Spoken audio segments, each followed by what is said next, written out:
Smallcleugh Mine is in the centre of the huge Nenthead Mines complex.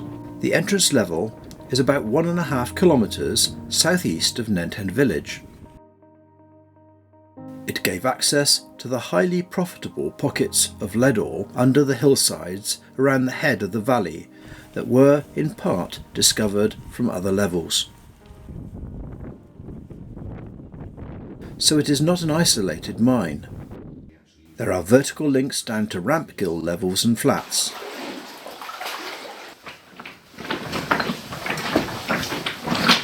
And it was via these that some of Smallclough's lead ore was transported to the processing site closer to the village. It also had long and complex routeways through to other mine entrances in the upper Nent Valley, including Middleclough and Capelclough.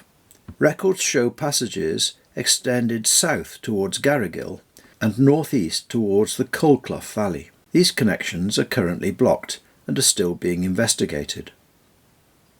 Smallcleugh is a fascinating place to visit.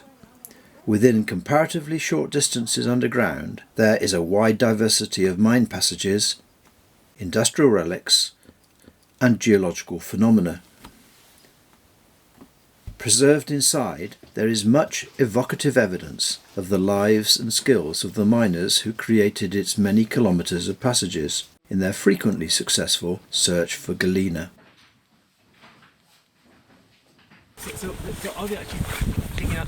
There is so much to see that the best journey through the mine is with an informed guide.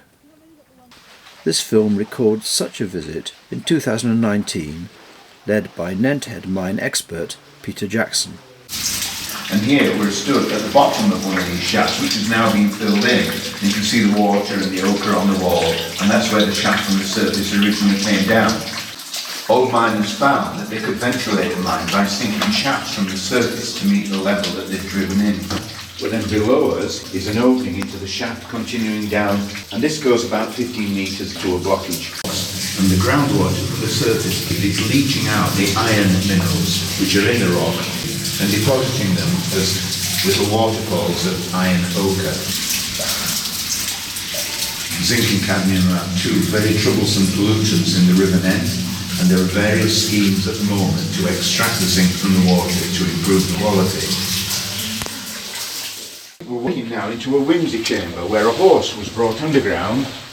They built big horizontal wooden drums which the ropes wound round and then over a pulley and down the shaft, and so the horse would walk round and round the drum in an underground chamber.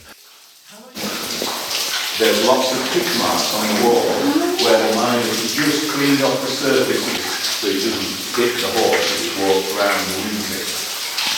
As we look around the chamber we can see that it's roughly circular in shape, cut out of the solid rock.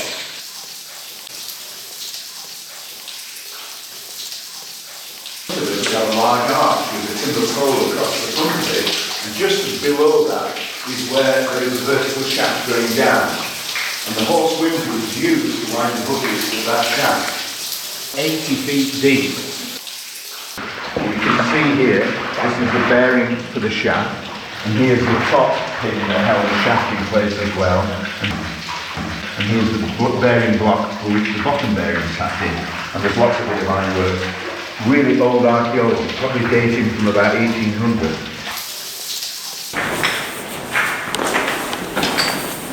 The geology at Nenthead includes a very thick limestone bed, about 60 feet thick, called the Great Limestone, which was the most favourable bed for the lead and zinc ores.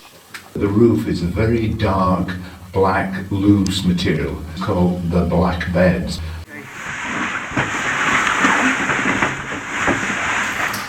One of the methods of working was to work upwards, because that was a lot easier than digging a hole downwards and having to lift all the waste out with buckets and so on. And they did that by drilling and blasting in the roof with gunpowder, then building a wooden platform, standing on it and drilling up again. The remains of the timbers have either rotted away, broken and so on. Fungus has developed from that rotting wood, and then itself has been covered in calcite. Along the level, black marks on some of the walls show places where miners stuck tallow candles during lunch breaks. Made of sheep's fat, these were notoriously smoky, but cheap to buy.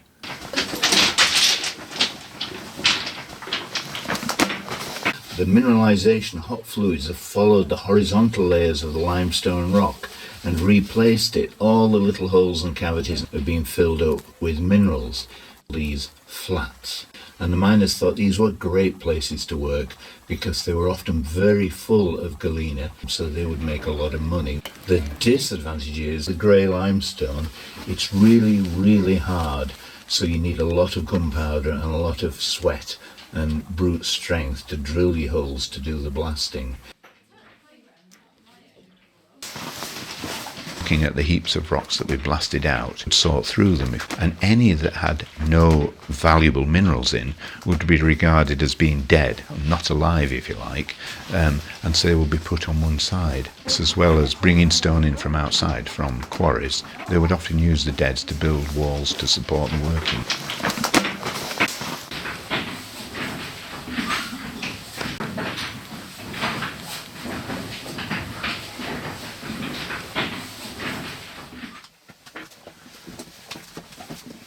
What we're looking at here is grey, shiny limestone which has been altered by the hot mineralising fluids many millions of years ago.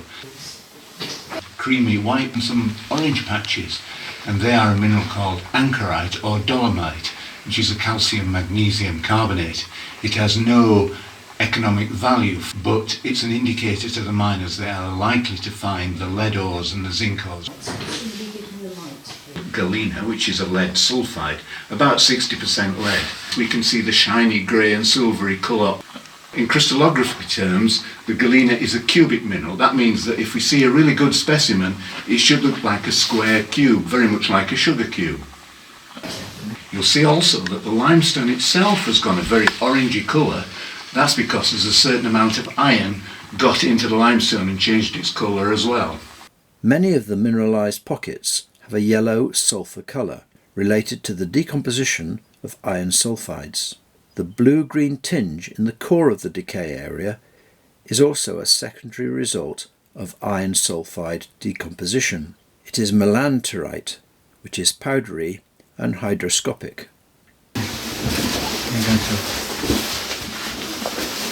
We can see natural fault break, and if we walk to here, on this flat surface, that's actually one of the fault planes coming down here. The roof, we then have another fault plane here, and we can see that there's a thin layer of broken shale fragments with some sandstone and limestone below.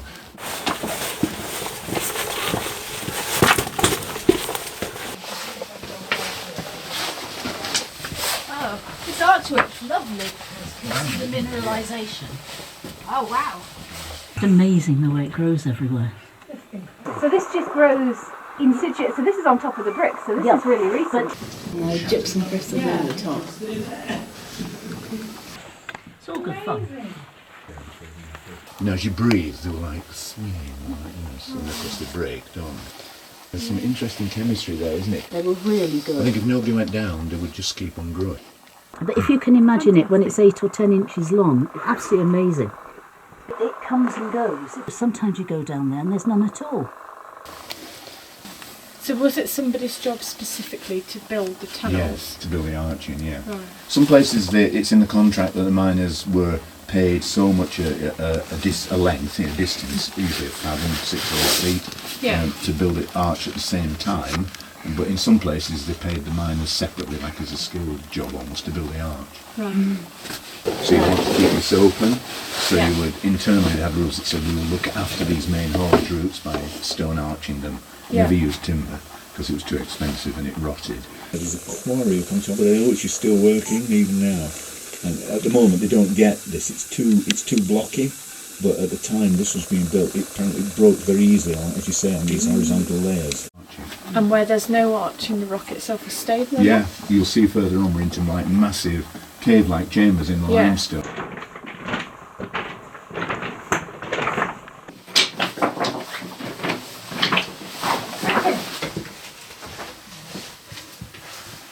It's just a very thin crust of lime mortar, and we think they did this in order to improve the airflow. So by building a wall and stopping the air dispersing sideways into all the little chambers, you're actually funneling it up to where you want it to be, further to our left.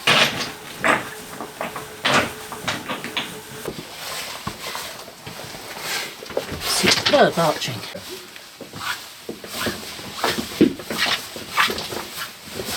The constructed wooden doors like this, and they stuff the edges with bits of sedge and heather from the moors outside to try and make them airtight. But we can see it on the roof here as well. And so we're passing through.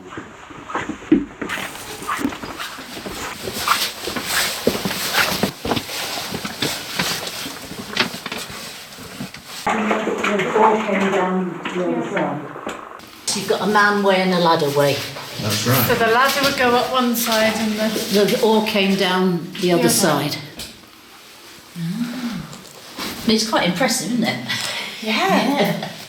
Hello. What's it like up there? Roomy. Very big. I can stand up. We need some method of confining the rock we want to come down into a fixed space. So the miners built wooden hoppers. So basically they're a box section with a door at the bottom which overhangs the railway track.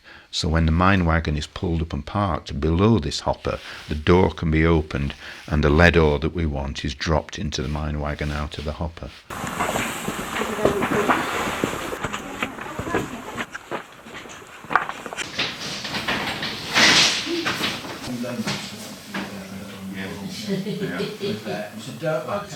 George Hetherington was a miner working further into the mine before 1800, and he and his sons had an idea that was a rich part of the mine which had not yet been discovered. The company and all his mates jeered at him and said, "No chance, you're never going to find anything here."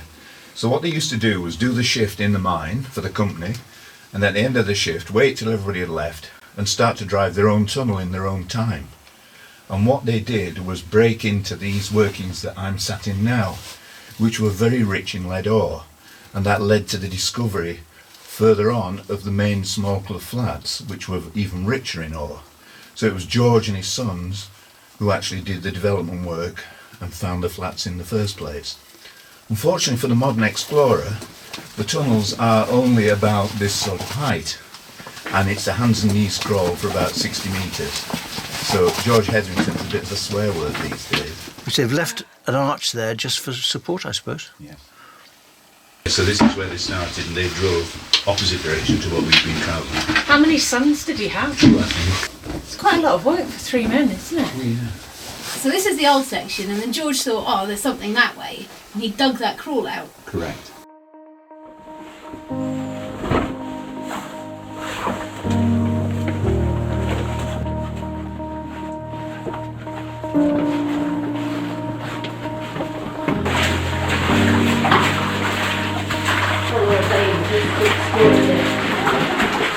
If we look up in the roof here, this is a stopework, on the fault line where the lead's been found vertically above us, so we've got the slot in the roof.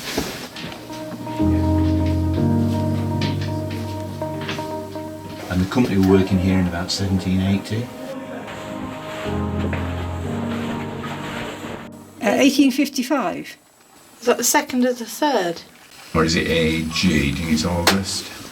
AG 23, 1855, and a horse. And a man with a cart. Mine wagon. Oh, of course, yeah. And what's above? I. Archer. Well-known mining family. Ah. Or is it a P? No, it's an I. I Archer. Yeah. August 23rd, With a dot in 1855. between, which is what they often used to do. Look at the colour. Yeah. One of the methods of mining is using a pick, not much bigger than this, dual-ended. So you see these places like this where it narrows and just gets narrower and narrower and then stops. Pick the galena out because it was so relatively soft. And there's a phrase in some of the old mines account books about like picking the eyes out. So if you visualise like the galena like we've seen in pockets, it must have been something like that, I think. So you get gypsum forms, which I can't remember the difference in the chemistry, but it's actually quite hard. One of the chambers in the mine is called the ballroom flat. And this is because in the early 1900s, The Freemasons were starting up in Alston and wanted a place to have a large dinner, and so the mine company cleared out one of these flats and it became known as the Ballroom Flat.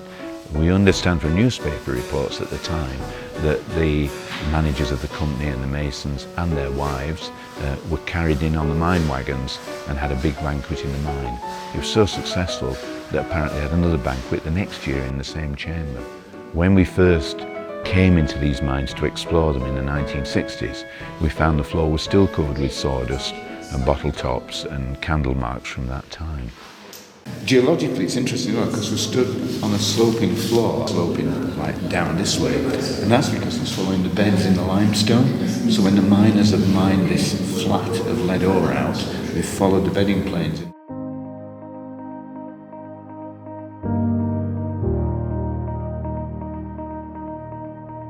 Hobnail boots, I expect, came in later than clogs, didn't they, really? This could be like 1890s. So was this taped off? Now, about 1970 it got taped off to try and dissuade people from walking on it. But you can see there are one or two modern footprints here and there. There's a thing called like a Dale's pony, which is the current version, which is slightly higher apparently, taller than the originals, but basically the same idea. Very strong legs, short body, not too tall for obvious reasons, and really tough things apparently. Technically the breed is no longer with us, but these Dale's ponies are the nearest you get.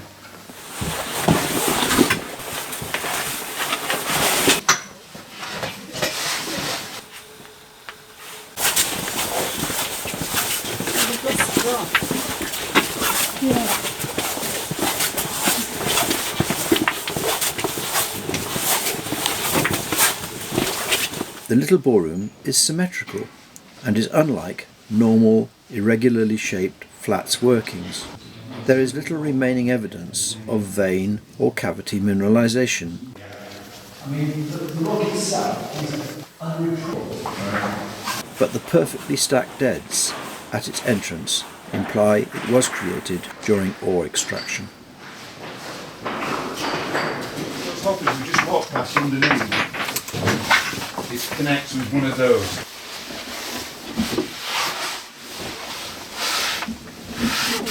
A bum crawl. The Carboniferous rocks that were laid down in seas, of which the seafloor kept sinking at different rates. At various times we might have a clear, warm sea in which corals could grow, and at other times there might be sand coming in from a river delta which lays down a more sandy sandstone. Other times there might be thin mudstones coming down with very low oxygen in the water. So if we look up at the roof up here, we've got some very thin grey mudstones and you can see very fine bandings, and that's each seasonal flood as the water has come down the river. Down this sequence here we've got some very yellow sulphury material which is kind of grey, and then black material here which is actually a coal seam. So on top of this yellow stone here we've actually had trees growing in flooded river deltas, probably very low oxygen in the water at some time, which is why you get the sulphur formation as well, so that's what the yellow colouring is on the rocks here. Doesn't burn. Took some out once in sackfuls and tried it out, put it on the fire, no.